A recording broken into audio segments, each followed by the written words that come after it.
There are three main reasons why your creative aspects of yourself, your full-on explosive, imaginative creativity can feel blocked. And I want to get to the bottom of it for you so you can start the process of unleashing it, unlocking it, uncovering it, rediscovering it, bringing it out into the world and living from this creative, powerful place.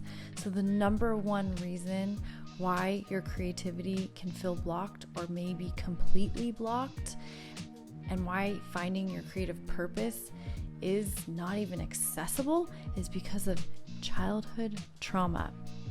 And the remedy for this would be exposure therapy and EMDR therapy.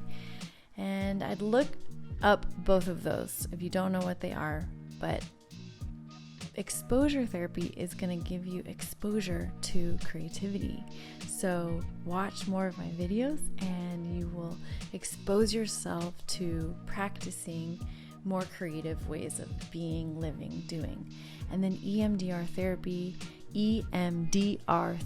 is amazing, and I do it all the time and I love it, and I highly recommend it.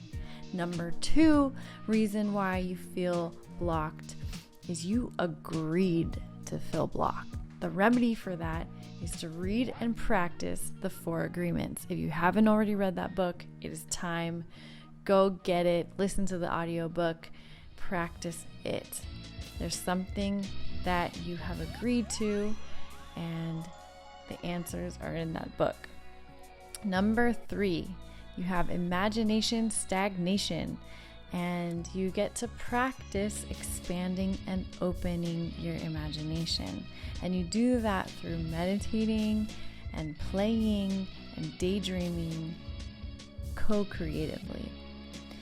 And if you don't know what that means, I highly recommend that you watch my 5-minute meditation video. Listen to it every night and every morning and practice visualizing with that simple, quick 5-minute meditation video.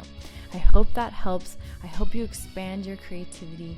Write in the comments what you think, what you've practiced, and let me know how it's going for you. And please like and subscribe if you haven't already done so. Happy creating!